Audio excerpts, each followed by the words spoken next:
Ouais, ça y est les potos, plus d'un an et demi les amis de review entre Inazuma Eleven Ares et Inazuma Eleven Orion. On arrive enfin à la fin avec l'épisode 49 qui vient conclure en beauté entre guillemets cette série que nous avons suivie du coup pendant plus d'un an et demi tous ensemble. C'était vraiment une très belle aventure. On a tous été ravis de voir Ares, tout le fanservice, les anciens nouveaux personnages, les nouveaux, le mélange un petit peu que ça a pu créer, le nouveau FFI, le nouveau FF, tous les matchs, le nouveau scénario et tout ça. On a tous en tout cas su apprécier à notre manière toutes les saisons d'Ares et d'Orion. On aurait quand même voulu avoir une troisième saison qui allait peut-être encore plus loin, qui aurait pu être mieux écrit et peut-être moins bâclé sur les matchs. Mais en tout cas les amis, un an et demi de pur plaisir à faire avec vous toutes ces reviews d'Inazuma Eleven. Et vous inquiétez pas, mon travail sur Inazuma Eleven ne fait que commencer et c'est très loin d'être terminé. Pour vous rassurer tout de suite, rappelez-vous et en tout cas les amis que j'ai le let's play narratif Inazuma Eleven à écrire, à faire pas mal de suites, à vous faire kiffer, vous faire rigoler sur la série. J'ai encore pas mal d'idées là-dessus. J'ai pas mal de vidéos participatives à vous faire avec vous.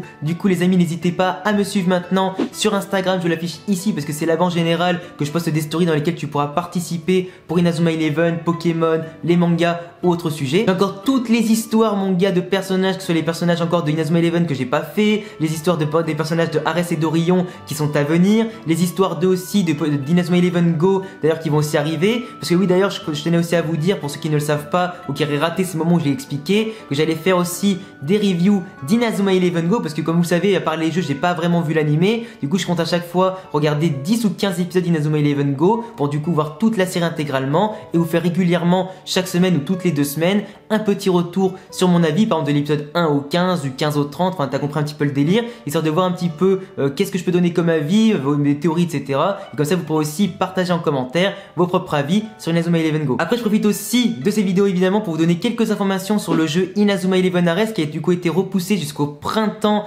2020. J'allais pas vraiment faire une autre vidéo en plus pour vous prévenir de ça, je préfère du coup faire tout ça entre la review et maintenant, comme ça vous avez vraiment une vidéo condensée avec toutes les informations qui vous intéressent entre l'avenir de la chaîne, la sortie du jeu et du coup la review, donc la fin de la série. Donc du coup il faudra attendre quand même le printemps 2020 pour faire ensemble des matchs online, des tournois, des lives, pas mal de choses en tout cas les amis qui vont nous prendre pas mal de temps avec de très belles vidéos à venir, avec des matchs entre vous et moi et mon let's play simplement pour l'aventure et un petit peu les matchs online.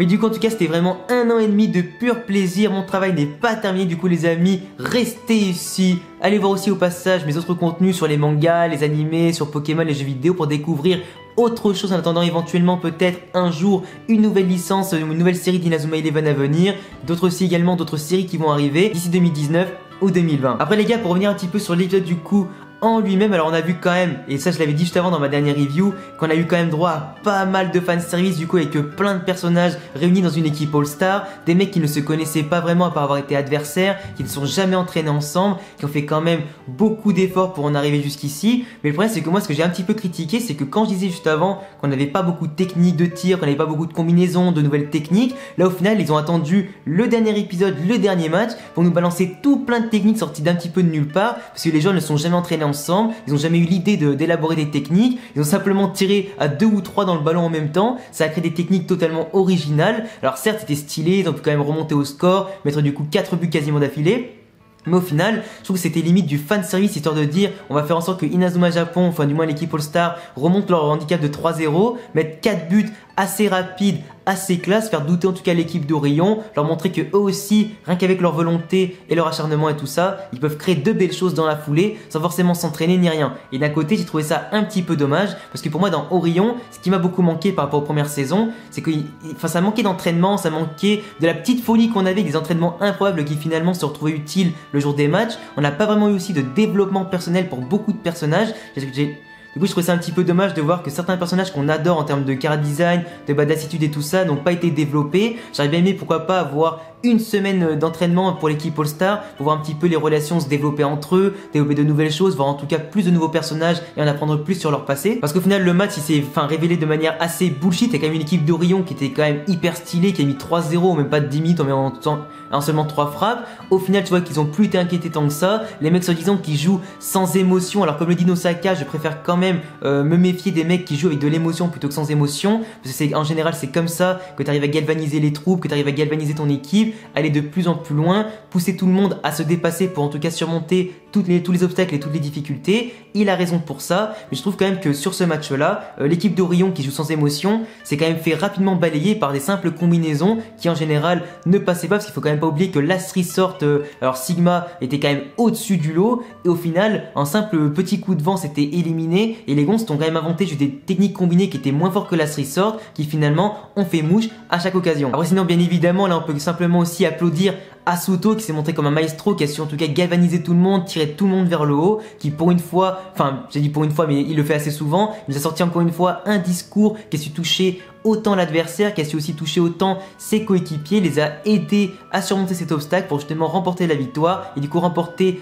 une semaine après le FFI avec Inazuma Japon qui est donc sacré champion du monde face à la Russie. Après forcément on a eu plein de révélations, comme quoi maintenant on sait vraiment que Shinju c'est le père d'Asuto, ils sont fait tous les deux la révélation, c'est quand même fait avec un petit peu d'émotion quand même. On a vu Shinju qui était quand même très perturbé, qui revenait pas sur l'île d'Inakuni mais qui avait quand même observé Asuto quand il était petit, qui a observé sa mère avant qu'elle meure, qui a observé quand même pas mal de choses. Au final maintenant Orion est revenu sur le droit chemin, du coup avec Bernard et Furui qui ont fait en sorte de vraiment avec le but qu'avait leur père de base. Shinju va donc partir avec eux à travers le monde, on va relaisser un petit peu Asuto de côté, mais c'est pour le bien entre guillemets de l'humanité, pour se racheter un petit peu de toutes les fautes qu'il a pu commettre en étant à la solde d'Orion et d'Irina. De l'autre côté on avait surtout aussi Redark les amis, qui finalement était bien l'allié un petit peu imprévu du coach chinois, et d'ailleurs on a appris que c'était Redark qui avait appris le foot au coach chinois. Du coup d'un côté on peut se dire quand même que Redark c'est quand même pas forcément un mec maléfique, il a quand même appris le football à beaucoup de personnes. C'est aussi quelqu'un qui connaît énormément la tactique, la technique, qui connaît le football comme sa poche, qui a appris en tout cas tout ça à tous les bons personnages que nous avons connus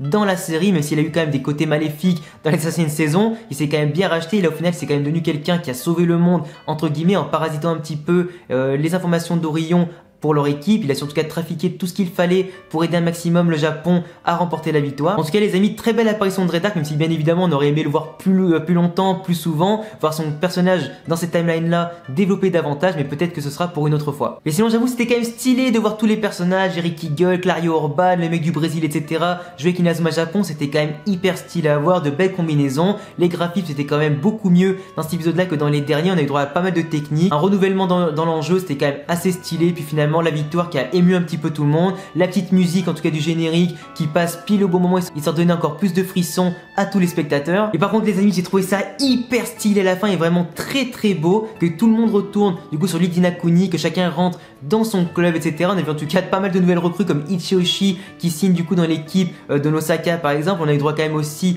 à pas mal de petites nouveautés comme ça, du coup ça va donner à la fin un nouveau football frontière qui va être mais énorme, et franchement je donnerais tout pour qu'il y ait une saison 3 qui nous montre ce nouveau football frontière là avec des joueurs beaucoup plus forts, des joueurs qui sont en tout cas nouveaux, qui sont hyper puissants, qui ont rejoint chacune des anciennes équipes pour donner un FF encore plus puissant. Surtout qu'en plus là maintenant tous les joueurs de Raymond ont quitté leur équipe pour revenir directement à Raymond, du coup les gens d'Inakuni à la fin vont jouer contre Raymond, du coup c'est hyper stylé à voir et j'aurais vraiment tout donné pour voir ça. Bon, il est vrai que l'épisode 49, malgré ses petits défauts qui ont été entraînés entre guillemets par la suite de tous les épisodes d'Orion qui n'étaient pas forcément très bons, il y a un scénario bâclé, des matchs qui étaient trop rapides, finalement la série se conclut bien, elle a quand même une fin assez sympathique, un petit peu la petite larme à l'œil, parce que ça fait quand même 1 an et demi que tu regardes ça, Asuto qui regarde l'horizon et bien évidemment aussi sa pose face au soleil, c'était quand même hyper stylé, j'ai trouvé ça hyper classe, la boucle est enfin bouclée, en espérant peut-être une saison 3 en 2020, 2021 ou tout simplement une nouvelle licence d'Inazuma Eleven. Donc en tout cas les amis, j'attendrai vos retours dans les commentaires pour me dire ce que vous avez pensé de l'ensemble de la série ou simplement de l'épisode 49,